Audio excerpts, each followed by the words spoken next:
Hello everyone, welcome है आप सभी का टारगेट विल के इस यूट्यूब चैनल पर।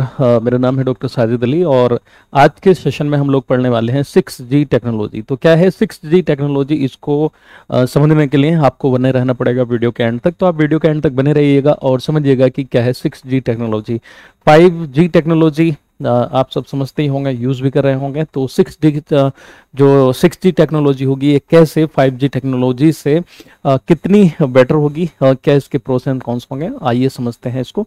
और जो लोग चैनल पर न्यू है चैनल को सब्सक्राइब जरूर कर लीजिएगा ताकि इसी टाइप के आपको टॉपिक्स मिलते रहें। और ये जो टॉपिक है आपका साइंस एंड टेक का टॉपिक है, जो आपके आईएएस से लेकर के बाकी जितने भी एग्जाम है, करंट अफेयर से रिलेटेड भी आप इसको कह सकते हैं। एंड जो साइंस एंड टेक का पोर्शन है उसमें यहाँ से क्वेश्चन आता है, ये आपका प्रीलिम्स और मेंस में, और बाकी जो एग्जाम है वहाँ पर जो है करंट अफेयर के पॉइंट ऑफ व्यू से यहाँ से क्वेश्चन पूछे जाते हैं। तो चलिए समझते हैं 6G टेक्नोलॉजी क्या चीज़ है।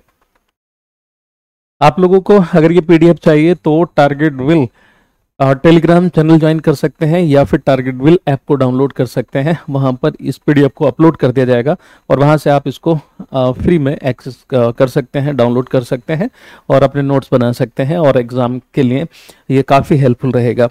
तो चलिए समझते हैं क्या है 6G टेक्नोलॉजी। तो 6G technology is the 6th generation cellular network है। क्या है ये? सेलुलर नेटवर्क है, 6th generation that would operate in untapped radio frequency and use cognitive technology like AI, artificial intelligence, है ना, to enable communicate multiple times faster than the existing 5G network. जो अभी जो 5G नेटवर्क है उसके compare में अगर इसे देखा जाए तो ये बहुत ज़्यादा फास्ट टेक्नोलॉजी होने वाली है। अभी अंडर डेवलपिंग है, लेकिन कुछ ही दिन में ये टेक्नोलॉजी प्रॉपर तरीके से विकसित हो जाएगी और कहीं ज़्यादा फास्टर होगी ये, किससे, जो अभी फिलहाल में जो 5G नेटवर्क है। तो 5G नेटवर्क की तुलना में कई गुना तेजी से संचार को सक्षम करने के लिए AI, आर्टिफिशियल इंटेलिजेंस जैसी संज्ञानात्मक प्रौद्योगिकियों का उपयोग करेगा। और आज का ये जो दौर है वो आर्टिफिशियल इंटेलिजेंस का है। ठीक है, क्या क्या आर्टिफिशियल इंटेलिजेंस है, हम घंटों का काम जो है सेकंड में कर सकते हैं। ठीक है, और कैसे कैसे हम इसका यूज़ करते हैं क्या है, आइए समझते हैं, आगे चलेंगे। ये जो मैंने आपको नोट्स देने की कोशिश की है वो बिल्कुल ऐसे कि इससे ज़्यादा और कम पढ़ने की जरूरत नहीं, इतना पढ़ करके आपका काम चल जाएगा एंड ये टॉपिक प्रॉपर तरीके से आपको समझ में आ जाएगा। तो 6G टेक्नोलॉजी की विशेषताएं क्या है, इनको समझते हैं। ठीक है, और इनकी कार्य प्रणाली क्या है, यानी feature and working of 6G technology, इनकी विशेषताएं क्या है और कैसे ये कार्य करते हैं, मतलब कार्य करेगा, समझते हैं। 5G नियोजन अभी भी शुरुआती चरण में है, लेकिन 6G अनुसंधान और विकास पहले से ही चल रहा है। 6G के काफी तेज होने और विलंबता कम होने की उम्मीद है। इसमें क्या होगा कि जो ये फास्टर होगा, ठीक है, बहुत ज़्यादा फास्टर होगा एंड हैव लोअर लेटेंसी, और इसमें जो लेटेंसी होगी, जो विलंबता होती है, बहुत ही कम होगी, यानी बिना इंटरप्ट हुए ये जो है जैसे चलेगा। इंटरनेट वगैरह की जो फैसिलिटीज़ हैं वो बिल्कुल वैसे ही मिलेंगी। और ठीक है, बहुत ज़्यादा फास्टर, यानी जो है वो अनइंटरप्टेड हुए। 6G तकनीक की महत्वपूर्ण विशेषताएं इस प्रकार हैं। टेराहर्ट्ज, इसको समझते हैं। टेराहर्ट्ज क्या है? तो इंजीनियर 6G के लिए सैकड़ों गीगाहर्ट्ज या टेराहर्ट्ज तरंगों पर डेटा स्थानांतरित करने का प्रयास कर रहे हैं। तो इसमें क्या है, जो इंजीनियर्स हैं जो इस पर काम कर रहे हैं वो मतलब सैकड़ों में अगर देखा जाए तो गीगाहर्ट्ज और टेराहर्ट्ज, जो और भी ज़्यादा हो जाएगा, तरंगों पर डेटा स्थानांतरित करने का प्रयास कर रहे हैं। ठीक है, 6G नेटवर्क में लगभग 1 मिलीमीटर में आवृत्ति की तरंग धैर्य वाली रेडियो तरंगों का उपयोग किया जाएगा। तो यहाँ से एक क्वेश्चन बन सकता है कि जो 6G टेक्नोलॉजी है इसमें कौन सी तरंगों का इस्तेमाल किया जाएगा। तो आप बताएंगे कि इसमें 1 मिलीमीटर की जो टेराहर्ट्ज फ्रीक्वेंसी होगी की तरंग धैर्य वाली रेडियो तरंगों का उपयोग किया जाएगा। ठीक है, एंड टेराहर्ट्ज तरंगें 5G द्वारा उपयोग की जाने वाली तरंगों की तुलना में बहुत छोटी हैं। ठीक है, इसलिए वे अधिक डेटा ले जा सकती हैं। तो अगर देखा जाए तो ये जो वेव्स होंगी, ये जो फ्रीक्वेंसी होगी, ठीक है, टेराहर्ट्ज वाली, ये बहुत ज़्यादा डेटा को क्या है ट्रांसफर कर सकेगी, डेटा को ले जा सकेगी। ठीक है, तो बहुत जल्दी जो है डेटा ट्रांसफर होगा और अनइंटरप्टेड होगा।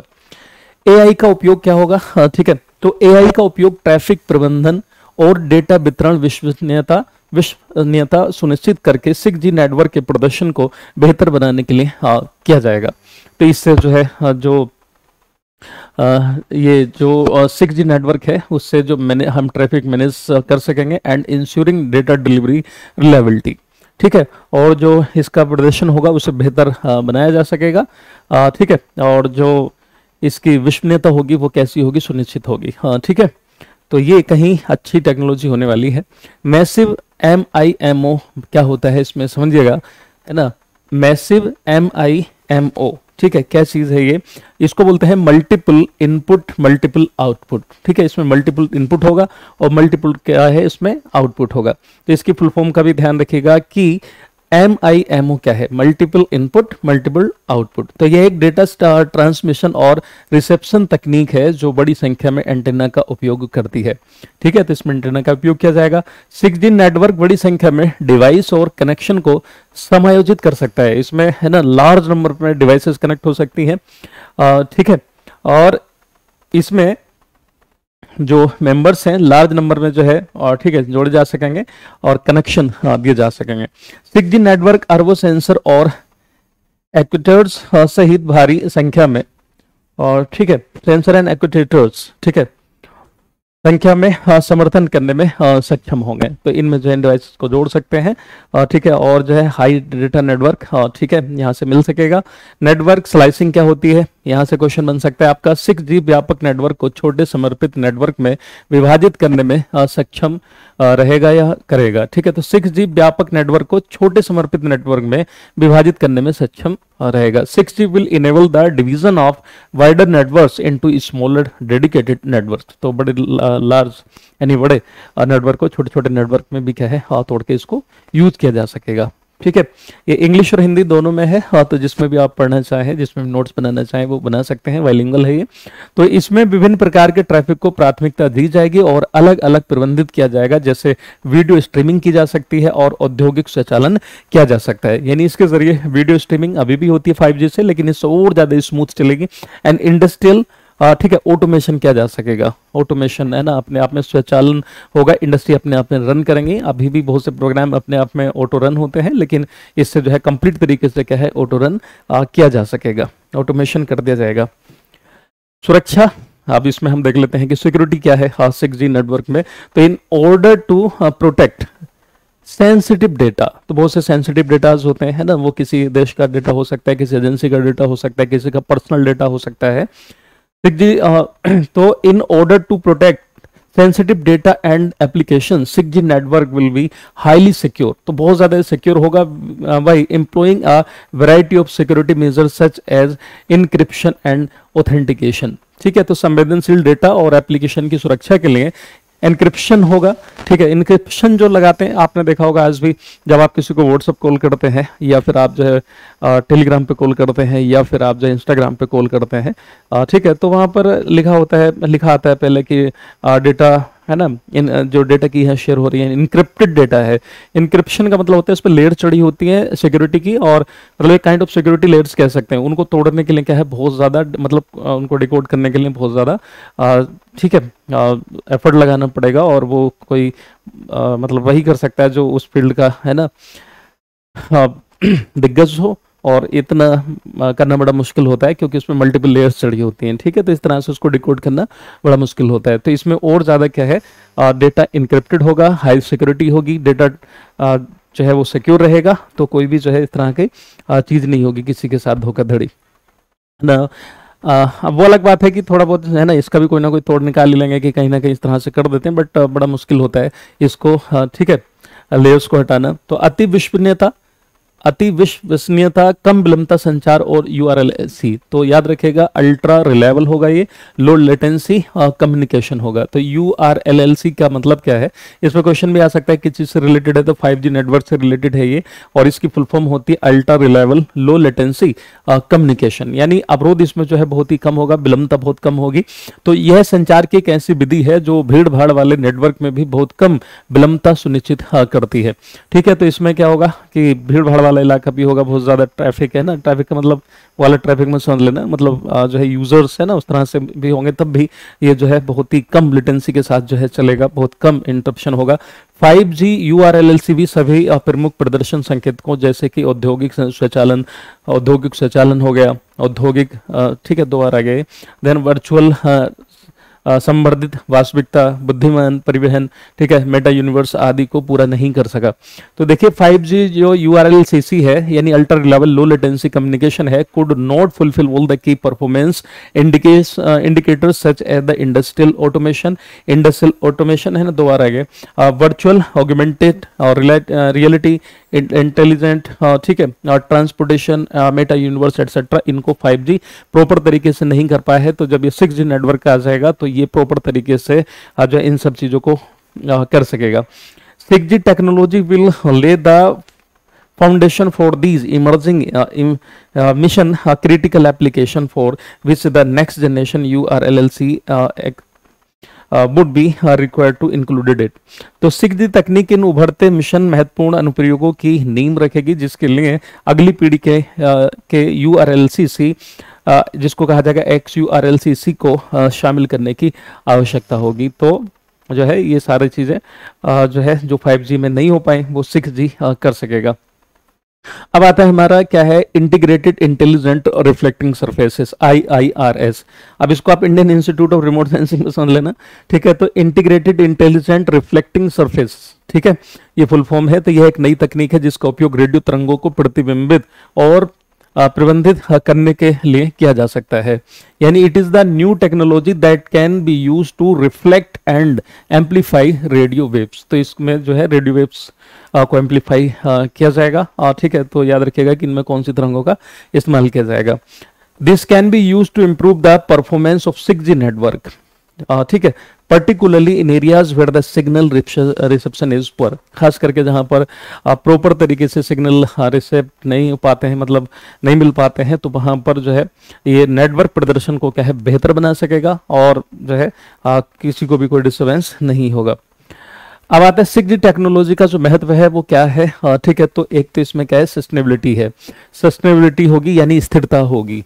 6G तेज और कम लागत प्रति-बिट कनेक्टिविटी को सक्षम करके डेटा संग्रह और कई उपकरणों के बंद लूप नियंत्रित का समर्थन करके स्थिरता को बढ़ावा देगा, ठीक है।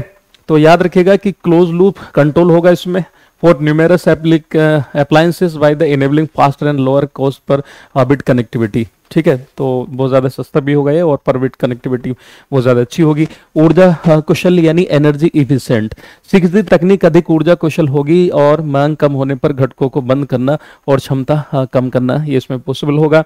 सुरक्षित होगा, ठीक है। 6G नेटवर्क को जामिंग जैसे खतरों का सामना करने के लिए बनाया जाएगा, ठीक है। तो 6G network will be build to withstand the threat such as the jamming, जो ऐसे जैमिंग कर देते हैं है ना, जैम लगा कर ये जैमिंग इस तरह से, तो इसमें नहीं कर सकेंगे ऐसा, ठीक है। तो इसमें कोई इंटरप्शन नहीं होने वाला है। भारत और 6G प्रौद्योगिकी, आइए जरा समझते हैं कि जो भारत में इस पे क्या काम चल रहा है और क्या है और कितने आगे तक हम बढ़ सकें, किसके साथ मिलकर के हम काम कर रहे हैं, यहाँ से भी क्वेश्चन बन सकते हैं। तो भारत 6G वायरलेस तकनीक के आगमन की तैयारी कर रहा है जिसकी वाणिज्यिक तैनाती 2030 तक होने की उम्मीद है। तो एक जो है उम्मीद की जा सकती है क्योंकि इसमें जो है भारत काफ़ी जो है पार्टिसिपेशन किए हुए है अपना और इसमें जो है काफ़ी कार्य चल रहा है, काम चल रहा है। तो ये जो है 2030 तक, ठीक है, इसके जो है 2030 तक इसकी जो है वो कमर्शियल लेवल पर जो है deployment to expected to the 2030, तो 2030 तक जो है चालू हो सकेगा। 6G के लिए पेटेंट की अगर हम बात करें, ठीक है, पेटेंट फॉर द 6G, अंतरराष्ट्रीय संगठनों ने भारत को 6G तकनीक के लिए 127 से अधिक पेटेंट प्रदान किए हैं। तो यहाँ से एक क्वेश्चन आ सकता है कि मोर देन कितने पेटेंट जो है वो भारत को इससे मिले हैं, ठीक है, मोर देन 127, मोर देन 150 ऐसे करके ऑप्शन बना दिया जाएगा। तो आप बताएंगे इसमें क्या है, 127 से अधिक। इस उपलब्धि ने भारत की तकनीक सफलताओं में रुचि बढ़ा दी है। संयुक्त राज्य अमेरिका जैसे देशों ने भारत की अत्याधुनिक 6G तकनीक प्राप्त करने की तीव्र इच्छा व्यक्त की है। तो भारत के साथ मिलकर के यूएसए भी इस टेक्नोलॉजी पे काम करने के लिए इच्छुक है। भारत अमेरिका समझौता जो है इस पे देखिएगा, इसके बारे में समझ लेते हैं। 2030 G20 शिखर सम्मेलन में इस क्षेत्र में उच्च स्तरीय अनुसंधान को बढ़ावा देने के लिए अमेरिका के साथ एक समझौते पर हस्ताक्षर करने के बाद भारत की 6G महत्वाकांक्षाओं को और बल मिला है। तो जो 2023 वाले G20 सम्मेलन हुआ था, हाँ ठीक है, उसमें जो है भारत ने समझौता किया, ठीक है, और जो है इंटरेस्ट जताया भारत के साथ जो है मिलकर के इस टेक्नोलॉजी पे काम करने के लिए। भारत 6G विजन क्या है, आइए समझते हैं इसके बारे में कि भारत 6G विजन, ठीक है, तो यहाँ से आपका प्रीलिम्स में भी क्वेश्चन बन सकता है, ठीक है, और ये करंट अफेयर टाइप का तो हो ही जाएगा। तो दूरसंचार विभाग ने भारत 6G विजन के लिए 6G है ना, TIG, ठीक है, ये याद रखिएगा, टेक्नोलॉजी इनोवेशन ग्रुप कहा जाता है इसको, TIG की, है ना। तो आपसे यहाँ से क्वेश्चन पूछ लेगा कि TIG 6G क्या है या TIG क्या है, ठीक है, तो याद रखिएगा इसकी फुल फॉर्म है टेक्नोलॉजी इनोवेशन ग्रुप। क्या है TIG का मतलब? टेक्नोलॉजी इनोवेशन ग्रुप है on 6G technology to create the Bharat 6G vision, strategy to develop technology in India by 2030, ठीक है। तो पर एक प्रौद्योगिकी नवाचार समूह की स्थापना की है जो 2030 तक भारत में 6G तकनीक विकसित करने की क्या है, एक रणनीति है, हाँ ठीक है ना। आगे चलते हैं, the vision of objective of this vision, तो इसका जो विजन है वो क्या है, ठीक है, इस विजन का उद्देश्य क्या है? 6G नेटवर्क प्रौद्योगिकियों का निर्माण और तैनाती करना जो सुरक्षित बुद्धिमान और व्यापक कनेक्टिविटी प्रदान करती है, जिससे लोगों को बेहतर जीवन जीने में मदद, ठीक है, मिलती है। तो to create and deploy 6G network technology that provide secure intelligent, ठीक है, and pervasive connectivity enabling people to live better lives, ठीक है, लोगों के जीवन को बेहतर बनाने के लिए, है ना, इसका एक बहुत बड़ा योगदान रहेगा, ठीक है। अंतरराष्ट्रीय दूरसंचार संघ, है ना, ITU, आइए इसके बारे में समझते हैं कि ITU क्या चीज है। International telecommunication union, ITU, a UN body that observe the development of the telecom standards and in the charge of the managing spectrum and satellite orbit resources around the world has accepted the 6G vision framework। देखिए जैसे आपने पढ़ा होगा कि 24 satellite जो है अर्थ को चारों ओर से कवर कर सकते हैं, टोटल अर्थ को, और जब आप GPS वगैरह के थ्रू कनेक्ट होते हैं तो 3 सैटेलाइट का डेटा आता है तो आप कनेक्ट हो पाते हैं, और 4 से एग्जैक्ट जो है आप पोजीशन बता पाते हैं। तो जो है ये जो GPS वगैरह है उसके लिए कम से कम 4 सैटेलाइट का डेटा प्रॉपर आपके लोकेशन बताने के लिए होना चाहिए, ठीक है। तो उसमें भी रहता है कि कौन से ऑर्बिट में कौन अपने सैटेलाइट को लॉन्च करेगा, क्योंकि आप लोगों ने कैशलर सिंड्रोम पढ़ा होगा। एक डोनाल्ड कैशलर थे, उन्होंने कहा था कि आने वाले समय में, ठीक है, इतना ज़्यादा स्पेस में कचरा हो जाएगा, जैसे सैटेलाइट के जो फिन्स हैं वो होंगे, स्क्रैप्स वगैरह मटेरियल होंगे, वो आपस में टकराने लगेंगे, तो उसको कैसलर सिंड्रोम कहा गया। इस पर भी मैंने शायद एक वीडियो बना के डाला हुई है, ठीक है, उसको आप देख लीजिएगा, अदरवाइज फिर दोबारा से जो है अपलोड कर देंगे इसी टाइप की चीज़ें। तो उसमें क्या एक समझौता रहता है ना। तो अंतरराष्ट्रीय दूरसंचार संघ ITU एक संयुक्त राष्ट्र निकाय जो दूरसंचार मानकों के विकास की देखरेख करता है और दुनिया भर में स्पेक्ट्रम और उपग्रह कक्षा संसाधनों के प्रबंधन को प्रभारी है, ठीक है, ने 6G विजन फ्रेमवर्क स्वीकार कर लिया है, ठीक है। तो ये जो अंतरराष्ट्रीय दूरसंचार संघ है, ठीक है, जो संयुक्त राष्ट्र का एक निकाय है, बॉडी है, उसने भी क्या है इसको एक्सेप्ट किया है कि हाँ इसको किया जा सकता है।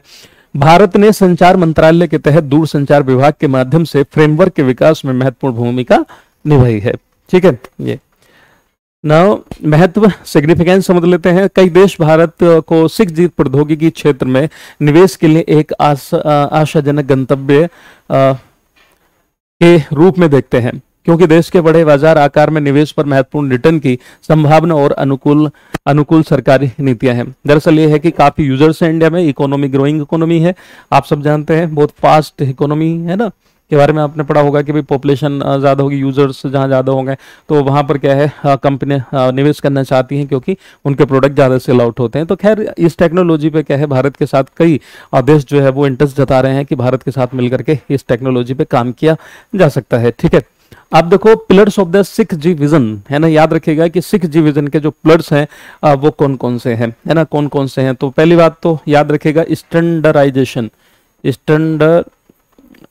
स्टैंडर्डाइजेशन, ठीक है। तो चीजों को क्या है, स्टैंडर्डाइज करना, है ना, इसके जरिए होगा। Then multi platform next generation network, ठीक है। तो जो नेक्स्ट जनरेशन नेटवर्क होगे उसके लिए मल्टीपल प्लेटफॉर्म बनेंगे इसके थ्रू, ठीक है। Then R&D finance, research and development finance में बढ़ावा मिलेगा, ठीक है। इनोवेटिव सॉल्यूशंस आएंगे, और ठीक है, नए नए आइडियाज, नई नई टेक्नोलॉजी को जो है ईजाद किया जाएगा। उसके अलावा जो है कैलकुलेशंस जो होंगी, बड़ी बड़ी कैलकुलेशन को आसानी से किया जा सकेगा। जैसे खैर वो तो एक अलग चीज है, वो तो सुपर कंप्यूटिंग एंड क्लाउड ये जो जिसको हम बोलते हैं ना क्वांटम कंप्यूटिंग, उसके थ्रू भी हो सकता है, बट यहाँ पर हम 6G की बात कर रहे हैं, हाँ ठीक है। तो इनोवेटिव सॉल्यूशंस मिलेंगे, रिसर्च बहुत अच्छे से की जा सकेगी, है ना। ये देन क्या है, आइडेंटिफिकेशन ऑफ द स्पेक्ट्रम, और स्पेक्ट्रम को क्या है आइडेंटिफाई किया जा सकेगा। तो these all are the 6 pillar of the 6G vision. Bharat के 6G प्रोजेक्ट के बारे में थोड़ा सा समझ लेते हैं। 2030 तक 6G संचार सेवाओं को शुरू करने के लिए सरकार ने अगली पीढ़ी की प्रौद्योगिकी के अनुसंधान और तैनाती की पहचान करने और वित्त पोषण करने के लिए भारत 6G परियोजना स्थापित की है। तो ये याद रखिएगा कि जो 6G प्रोजेक्ट है उसमें क्या क्या है, ठीक है। तो किसके लिए है ये, नेक्स्ट जनरेशन जो टेक्नोलॉजी है उसको बढ़ावा देने के लिए। तो भारत 6G प्रोजेक्ट जो है 2030 तक, ठीक है, कंप्लीट होने के चांसेस है, ठीक है, और कर लिया जाएगा अचीव। 6G परियोजना के चरण कौन कौन से हैं, तो 6G परियोजना 2 चरणों में लागू करने का प्रस्ताव है। पहला चरण है 2030 से 25 तक, और सॉरी 2023 से 2023 से 2000, ठीक है, 2025 तक। तो ये पहला चरण होगा इसका। पहले चरण में खोजपूर्ण विचारों, जोखिम भरे रास्तों, भाई कुछ ना कुछ देखा जाए तो कुछ ऐसा भी हो सकता है कि भाई जो रिस्क हो, हाँ ठीक है, उन सबको देखने के प्रमाण परीक्षणों का सहायता प्रदान की जाएगी। देन क्या है, दूसरा चरण जो है वो 2025 से 2030 वाला होगा, यानी ये 2 स्टेप में, 2 चरण में क्या है कंप्लीट होगा। जो 6G परियोजना है वैश्विक सहकर्मी समुदाय द्वारा स्वीकृति के लिए वादों और क्षमता दिखाने वाले विचारों और अवधारणाओं को 6G परियोजना के व्यावसायीकरण के लिए कार्यान्वयनात्मक IP, ठीक है, और टेस्ट बेड बनाने के लिए पर्याप्त रूप में समर्थन किया जाएगा, ठीक है। तो ये हमारे जो है याद रखिएगा, इसमें 2 चरण है। पहला चरण जो है 2023 से 2025 तक कंप्लीट होगा, जिसमें देखा जाएगा कि भाई जो खोजपूर्ण विचार हैं, जो कि मेरे रास्ते हैं, अवधारणाएं हैं, है ना, इन सब का जो है क्या क्या परिमाण है, क्या है, और उसको कैसे कम किया जा सकता है, वो सब पे डिस्कस किया जाएगा, मतलब जो एक्सप्लोर किया जाएगा। देन क्या दूसरे चरण में जो है इसको जो है अचीव कर लिया जाएगा।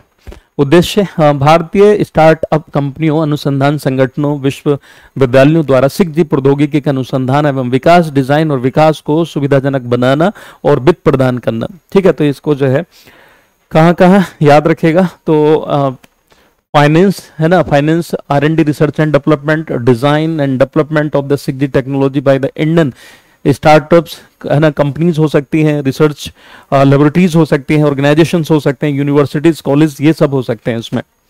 तो भारत को, ठीक है, भारत को किफायती 6G दूरसंचार समाधानों के लिए IP उत्पादों और समाधानों में वैश्विक नेता यानी लीडर बनने की क्या है अनुमति देनी है।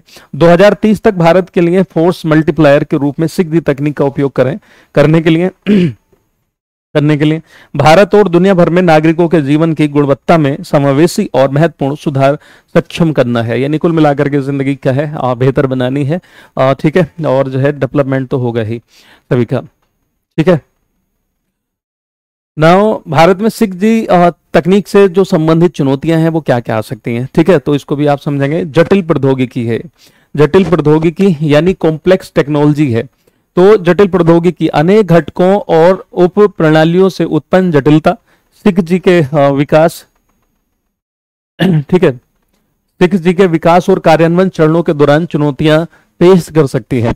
बुनियादी ढांचा, अगर हम बात करें कि इंफ्रास्ट्रक्चर जो होता है उसके लिए भाई ये भी एक चुनौती हो सकती है। 6G के लिए बुनियादी ढांचे में पर्याप्त निवेश की आवश्यकता है, यानी भाई अमाउंट भी चाहिए, मनी चाहिए किसी भी प्रोजेक्ट को करने के लिए, तो बहुत बड़ा प्रोजेक्ट है। ठीक है, तो उदाहरण के लिए टेराहर्ट्ज तरंगों को संचारित करना और प्राप्त करना अधिक कठिन होता है। जो टेराहर्ट्ज टाइप की जो इसमें फ्रीक्वेंसी यूज की जाएगी, वेव्स यूज की जाएंगी इतनी फ्रीक्वेंसी की, तो क्या है उनको मतलब संचारित करना अपने आप में एक चैलेंज है ना, मुश्किल होता है। इसलिए 6G नेटवर्क को नए एंटीना डिजाइन और सिग्नल प्रोसेसिंग तकनीकों का उपयोग करने के लिए की आवश्यकता होगी। इसमें एंटीनास वगैरह ये सब लगाए जाएंगे। ठीक है, एक नई टाइप की टेक्नोलॉजी होगी। तो सुरक्षा संबंधित चिंताएं, 6G नेटवर्क के माध्यम से प्रसारित होने वाली अत्यधिक तेज गति और भारी मात्रा में डेटा उन्हें साइबर खतरों के संपर्क में ला सकता है ना। तो साइबर खतरे में भी मतलब ये आ सकता है। आप सब जानते हैं कि देखिएगा टेक्नोलॉजी एक के बाद एक क्या है रिप्लेस होती चली जाती है। कभी 2G था, है ना, 2G नेटवर्क कैसे चलता था, 3G 4G, आज 5G आप देख रहे हैं लॉन्च हो चुका है। ऑलमोस्ट सभी जो है टेलीकॉम कंपनियां ये सब जो है लॉन्च कर रही हैं। ठीक है, आजकल जो है फाइबर जो है यूज किया जा रहा है ना, तो उसकी स्पीड आप देखिए कितनी ज्यादा है। एंड कभी डीटीएच वगैरह आप चलाते थे, डिश टीवी और इन सब का इस्तेमाल करते थे, है ना। आजकल देखा जाए तो जो आपका यही होता है, एयरटेल प्रोवाइडर जो होते हैं वही डीटीएच का केबल उसी में लगा देते हैं, है ना। और वो छतरी वतरी लगाने की, जो एंटीनास वगैरह लगाने की जरूरत भी नहीं है ना। तो कई बार जो है पुरानी चीजें क्या है आउटडेटेड होती चली जाती है। रिप्लेसमेंट जो है वो टेक्नोलॉजी में चलता रहता है डेवलपमेंट के साथ साथ। ठीक है, लेकिन क्या है चुनौतियां काफी आती हैं। तो देखिएगा यहाँ पर आप समझेंगे कि पहले जो फर्स्ट जी था नेटवर्क, इस देखिए इसको हम थोड़ा सा समझ लेते हैं, security evolution in the legacy mobile network. तो अगर है ना इसमें आप देखिएगा कि कैसे कैसे जो है ये 6G जनरेशन तक हम पहुंच रहे हैं और ये कब तक अचीव किया जाएगा और कब इसकी शुरुआत होगी। तो नेटवर्क सर्विसेज जो है 1G जो आया है ना, तो 1980 में फर्स्ट जनरेशन की शुरुआत हुई, डिलीवर वॉइस सर्विसेज। तो इसके जरिए क्या था कि वॉइस सर्विसेज चली जाती थी, इंटरनेट पे जो है वो कॉल हो सकती थी। ठीक है, हाँ, लेकिन सभी कंट्रीज में ऐसा नहीं था। ठीक है, तो अनक्रिप्टेड टेलीफोन सर्विसेज होती थी, अनइनक्रिप्टेड होती थी। अनइनक्रिप्टेड मतलब जो है डेटा को इजीली डिकोड किया जा सकता था, चुराया जा सकता था, है ना, बहुत ज्यादा सिक्योर नहीं था। 2G one way authentication issues unauthorise access होता था इसमें। ठीक है, ये है, ये 2G का है। तो 2G का है ये। ठीक है, तो अब हम बात करेंगे जो 2G आया, 2G सेकेंड जनरेशन, इसकी शुरुआत 1990 में हुई। Support voice and short messages, इसके जरिए शॉर्ट मैसेजेस भेज सकते थे। और क्या था, अच्छा हाँ, अगर इसमें भी देखा जाए तो वॉइस सर्विसेज थी, इसमें जो है वॉइस भेज सकते थे, हाँ वॉइस भेज सकते थे। और इसमें support voice and short messages, इसमें वॉइस को सपोर्ट किया जाता था और शॉर्ट मैसेज आप भेज सकते थे। अब इसमें क्या आता था कि 2G में वन वे ऑथेंटिफिकेशन इश्यूज थे। एक तरफ से कॉल हो गई तो ठीक है, दोनों ओर से ऑथेंटिफिकेशन नहीं होता था, तो एक है ना अनऑथराइज एक्सेस हो सकता था, तो एक दिक्कत थी इसमें। फिर 3G का जो है 2000 में इसकी शुरुआत हुई, जो थर्ड जनरेशन है, allow high speed internet and web browsing. और इसने जो है भाई यहाँ से एक बड़ा बदलाव आता है। ठीक है, कि इसमें जो हाई स्पीड इंटरनेट जो है वो अलाउ हो गया और जो है वेब ब्राउजिंग होने लगी, यानी जो है जो हम वेब ब्राउजिंग करते हैं, सर्चिंग वर्चिंग वो सारा करने लगे। इसमें क्या था कि आईपी प्राइवेसी इशू था, इसमें जो आईपी एड्रेस होता है ना, ठीक है, तो वायरलेस इंटरफेरेंस थ्रेट था। ठीक है, वायरलेस जो है इंटरफेरेंस थ्रेट्स की और जो है समस्याएं थी। देन जब 4G आया, 4G की शुरुआत कब से हुई, 2010 से, और इसमें improve spectrum efficiency and the reduce latency.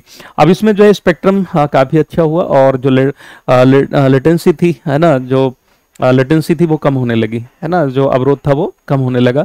इसमें मैक लेयर अटैक होता था इसमें एंड न्यू डिवाइस थ्रेट। ठीक है, न्यू डिवाइस थ्रेट वगैरह, वायरस, ये वो सब है ना, इसकी भी बड़ी प्रॉब्लम।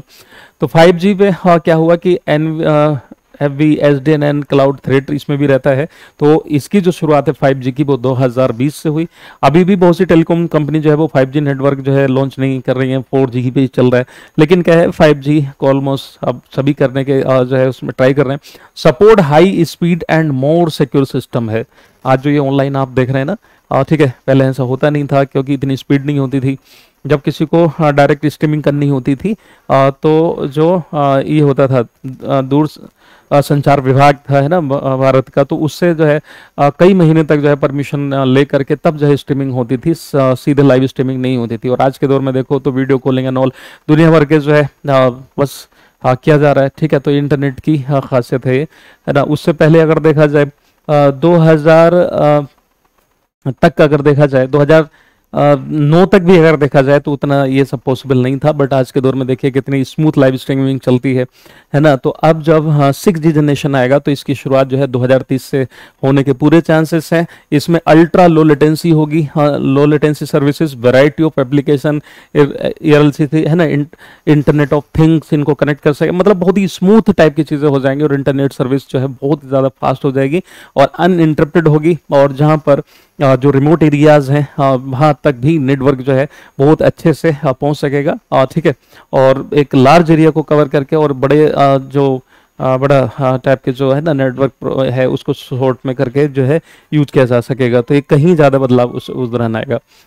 अब हम बात कर लेते हैं जो बैंडविड्थ की कम उपलब्धता है, ठीक है। तो 6G 1 TBps है ना, तो 6G is expected to enable the 1 TBps data rate in the which a large continuous bandwidth. देखिए अभी जो हम यूज कर पाते हैं, पढ़ते होंगे ना आप और आप यूज भी करते होंगे, 30 Mbps का data, 100 Mbps, 500 Mbps, 1 GB Mbps, 1 GB, ठीक है, 1 Gbps, हाँ 1 Gbps कहेंगे, 1 Gbps मतलब पर सेकंड है ना। जैसे आप 100 Mbps यूज कर रहे हैं, आप 500 Mbps यूज कर रहे हैं, यानी एक सेकंड में जो डेटा है वो कितने MB जो है अपलोड हो सकता है, डाउनलोड हो सकता है। तो 1 GB तक है ना, आप मान करके चलें कि इतना स्पीड आ जाती है और वो प्रॉपर नहीं होती देखा जाए तो इसमें जो है 1 TB Mbps होगा, तो अंदाजा लगाइए है ना टेराबाइट कितना ज्यादा होगा, ठीक है। तो आप सबने पढ़ रखा होगा कि जो 1 MB है ना, 1 MB है वो कितने बाइट के बराबर होता है, बिट कितने बिट में कितने बाइट होते हैं, और फिर जो है 1024 जो है MB मेगाबाइट मिल करके जो है 1 GB बनता है। इसी तरह से 1024 GB मिल करके जो है वो 1 TB बनेगा, टेराबाइट बनेगा, ठीक है। इस तरह से तो कितना ज़्यादा जो है वो डेटा ट्रांसफर हो सकेगा पर सेकंड के हिसाब से, ठीक है। तो बहुत ज़्यादा इसमें स्पीड होगी। फाइबर कनेक्टिविटी का अभाव होगा, देश के 30% से भी कम दूरसंचार टावर अब फाइबर से जुड़े हुए हैं, ठीक है। नेटवर्क 6G डेटा स्पीड का समर्थन करने के लिए अपर्याप्त है, तो लैक ऑफ फाइबर कनेक्टिविटी, तो विद द लेस देन 30%, ठीक है, cent of the country's telecom towers now linked by the fibers, the network are ill equipped to support 6G data speed. तो ये जितने भी हैं ये 6G को जो है सपोर्ट नहीं कर पाएंगे क्योंकि फाइबर कनेक्टेड है, ठीक है। तो इसमें जो है जो 6G डेटा आएगा, जैसे भी आप सुन होंगे ना एयर फाइबर, जिसमें छतरी लगाते हैं है ना, एयर फाइबर वही एंटीना लगाते हैं, आने वाले समय में इसमें भी ऐसी होगा और बहुत ज़्यादा इसमें जो है स्पीड होगी, हाँ ठीक है। और ये फाइबर का जो है काम खत्म हो जाएगा, ठीक है। चलिए तो ये आप पूरा देख लेंगे कि किस तरह से जो है ये काम करता है, ठीक है। जो यूबिक्विटस कनेक्टिविटी होगी वो कैसे, ठीक है। तो जैसे लियो मियो कॉन्स्टलेशन होता है, यानी जो आप सैटेलाइट छोड़ते हैं किसमें, लियो का मतलब लो अर्थ ऑर्बिट है ना, और ये जो है मिड अर्थ ऑर्बिट हो गया, ठीक है। तो इसमें सैटेलाइट है ना, आपने पढ़ा होगा सैटेलाइट का डेटा पहले आएगा, फिर जो है वो कहाँ पर आएगा, नीचे जो ग्राउंड पर कंट्रोल सेंटर होता है वहाँ पर, वहाँ से फिर जो है वो टावर है ना, इस तरह से तो होता है। जैसे मान लो यूज़र है, मैंने यहाँ से फ़ोन किया तो पहले नेट जो टावर होगा उस पर जाएगा, वहाँ से फिर सैटेलाइट में जाएगा, फिर जो दूसरा यूज़र होगा वहाँ के कहाँ कंट्रोल सेंटर में पहुँचेगा, वहाँ से फिर जो है टावर में, और फिर जो है यूज़र पे पहुँचेगा। तो ये सब है, आप देख लीजिएगा कि कहाँ कहाँ इसका इस्तेमाल किया जा सकेगा। तो रोबोटिक हेल्थ केयर सेंटर, आजकल रोबोटिक सर्जरी है ना, जिसको लॉन्ग डिस्टेंस सर्जरी भी बोल सकते हैं, वो कर सकते हैं दूर से बैठे बैठे। पता चला कि यहाँ पर आपको दिक्कत है और US में डॉक्टर है, आने जाने का खर्चा बचाने के लिए क्या है, क्योंकि भाई फ्लाइट में इतना खर्चा होगा, अगर किसी स्पेशल डॉक्टर को बाहर से बुला रहे हैं तो वो वहीं से बैठे बैठे रोबोटिक सर्जरी कर देगा, है ना, रोबोट के जरिए। उसमें कनेक्टेड फायर स्टेशन, इसको है ना फायर स्टेशन से कनेक्ट किया जा सकता है। Online police services, smart electric devices होंगी, ठीक है। स्मार्ट क्लासेस, ये तो अभी भी चल रही हैं, ठीक है। देन मल्टीपल नेशनल कंपनीज में इसका यूज बहुत ज़्यादा होगा। ऑगमेंटेड एंड वर्चुअल रियलिटी होगी। ई कॉमर्स और ज़्यादा ग्रो करेगा। अल्ट्रा हाई कनेक्टिविटी, ठीक है। इंडस्ट्री हब्स बनेंगे। स्मार्ट वेस्ट मैनेजमेंट सिस्टम बन जाएगा, ठीक है। जो वेस्ट मैनेजमेंट सिस्टम है ना स्मार्ट रूप से, ठीक है। देन क्या है, सिक्योर्ड POS सर्विसेज बनेंगी, ठीक है। Then automated public transport system होगा। डिजिटल लाइब्रेरी, ठीक है। देन क्या, एडवांस एग्रीकल्चर टेक्नोलॉजी होंगे, उस है ना, उसमें बढ़ावा मिलेगा, अभी भी है, ठीक है। Connected fire station, online police services, 6G connected home, smart classes, ये दो बार क्यों, ठीक है। चलो देन क्या है, digital post office, augmented and virtual reality, ठीक है, ultra high connectivity, e commerce, ये डबल डबल जो है ना 2 बार आ गया है, ठीक है। आइए चलिए, लगभग लगभग connected transportation system, online banking, है ना, रिमोट एटीएम होंगे, कनेक्टेड रिटेल सर्विसेज सिस्टम, ठीक है, देन डिजिटल स्कूल्स ऑल्सो, ठीक है, और भी बहुत सी चीज़ें, ठीक है, इन सब में क्या है एक बड़ा इंप्रूवमेंट आएगा। स्वास्थ्य देखभाल के बारे में समझ लेते हैं। इंटरनेट ऑफ थिंग्स, आईओटीज क्या होते हैं, इंटरनेट ऑन थिंग्स, उपकरणों के साथ 6G अस्पतालों को मांग पर और आपातकालीन स्थिति में मरीजों तक पहुंचने में सक्षम बनाएगा, ठीक है। देन उदाहरण के लिए एम्बुलेंस पूरी तरह से एआई सक्षम होंगी, एम्बुलेंस वगैरह जो होंगी पूरा आर्टिफिशियल इंटेलिजेंस के जरिए क्या है चलाई जाएंगी, और अन्य चिकित्सा बुनियादी ढांचे से जुड़ी होंगी जो अस्पताल से घर, है ना, सेवाओं का S2S बोलते हैं उनको, ठीक है, सेवाओं का सक्षम करेंगे, यानी hospital to home, hospital to home, S2S का मतलब हॉस्पिटल टू होम सर्विसेज जो है वो शुरुआत इनकी हो जाएगी, ठीक है ना। तो एम्बुलेंस वगैरह सारी आर्टिफिशियल इंटेलिजेंस के जरिए हो सकेंगी, मतलब चलेंगी, है ना। वैसे कृषि के क्षेत्र में यह उपज सिंचाई कार्यक्रम, कीटनाशक कार्यक्रम और फसल स्वास्थ्य जानकारी का अनुमान लगाने के लिए internet of things, artificial intelligence, ठीक है, ML सिस्टम दृष्टिकोण का उपयोग करके एक बुद्धिमत्ता पूर्वानुमान प्रणाली बनाने में मदद करेगा, यानी पहले से प्रेडिक्शन किया जा सकेगा, ठीक है, कि कब जो है बारिश होने वाली है, कब क्या है, वो तो अभी भी है, लेकिन क्या और सटीक चीजें होंगी, फास्टर एंड हर एक किसी को इसको जो है इजिली बताया जा सकेगा। देन क्या है, परिवहन वायु गतिशीलता, शहरी वायु गतिशीलता UAM, ठीक है, transportation air mobility, for urban air mobility UAM 6G will be the necessary. तो यात्रियों के लिए ये electric vertical take off landing e VTOL, है ना, या ई वीटोल विमान मुंबई और बेंगलुरु जैसे शहरों में बेहद उपयोगी होंगे, जहां पीक ओवर ट्रैफिक सबसे कठिन चुनौती में से एक है, जहां पर बहुत ज़्यादा ठीक है जाम लगता है ना, ट्रैफिक बहुत ज़्यादा रहता है, तो वहां पर क्या है इलेक्ट्रिक जो vertical take off and landing system होगा, ठीक है, जिससे जो है बहुत ही मदद मिलेगी, खास करके वहां पर जहां पर बहुत ही ज़्यादा क्या है ऐसी प्रॉब्लम देखने को मिलती है। शिक्षा के क्षेत्र में देखिए, एजुकेशन में, ठीक है, 6G could be use to transform education by allowing student to interact with virtual teachers, है ना, जिस तरह से आप देख रहे हैं ना, रोबोटिक सिस्टम, रोबोट वगैरह आर्टिफिशियल इंटेलिजेंस के जरिए आजकल टीचर्स पढ़ा रही हैं, है ना, जो रोबोट्स हैं, तो लेकिन और ज़्यादा बढ़ावा मिलेगा। दुनिया में कहीं भी उच्च गुणवत्ता वाले शैक्षिक संस्थानों तक पहुंचने की अनुमति देकर शिक्षा को बदलने के लिए किया जा सकता है। पता चला कि कुछ ऐसे प्रोग्राम्स होंगे, ऑक्सफोर्ड, कैम्ब्रिज, वहां तक के कोर्सेज भी यहीं बैठे बैठे कर सकेंगे और बहुत कुछ सीखने को मिल सकेगा। हाँ, उनका एक स्टैंडर्ड मेंटेन होगा, ऐसे नहीं कि, है ना, ऐसे ही हो जाएगा, कुछ क्राइटेरियाज लगाए जाएंगे। इंटरनेट ऑफ थिंग्स के बारे में हम समझ लेते हैं।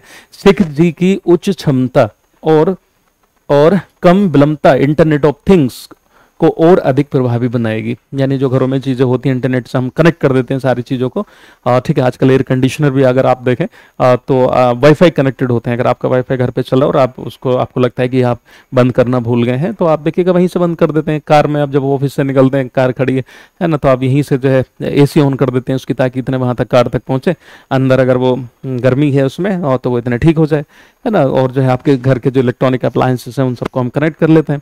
तो ऐसा इसलिए है क्योंकि इंटरनेट ऑफ थिंग्स में बड़ी संख्या में डिवाइस वास्तविक समय में डेटा एकत्र करने और साझा करने में शामिल होते हैं, ठीक है। तो बस ये था। नाउ अंतरिक्ष की खोज, स्पेस एक्सप्लोरेशन में इसका यूज क्या होगा, तो 6G का उपयोग नए अंतरिक्ष अन्वेषण अनुप्रयोगों को सक्षम करने के लिए किया जा सकता है, जैसे कि अंतरिक्ष रोबोट और वाहनों का वास्तविक समय नियंत्रण, और दूर के ग्रहों और सितारों की उच्च रेजोल्यूशन इमेजिंग की जा सकती है ना, अच्छे से रेजोल्यूशन क्या है हम कर सकते हैं। सेंसर्स जो होंगे वहां से यहाँ तक जो है डेटा को इजीली ट्रांसमिट कर सकेंगे, ठीक है, और जो है अंतरिक्ष में रोबोट वगैरह सिस्टम को छोड़ करके artificial intelligence and internet connected करके जो है हम चीज़ों को और इजीली कर सकेंगे। तो ये था हमारा 6D टेक्नोलॉजी और इसका कैसे कैसे जो है इसका इवोल्यूशन हुआ और कब तक इसको अचीव कर लेता है। तो बने रहिएगा इसी तरह की वीडियो के लिए टारगेट ड्रिल के साथ। और कैसी लगी आप लोगों को वीडियो कमेंट बॉक्स में ज़रूर बताइएगा, और इसी तरह की आपको इन्फॉर्मेशन मिलती रहेगी। अभी के लिए इतना, मिलते हैं अगली क्लास में। ओके, जय हिंद, जय भारत।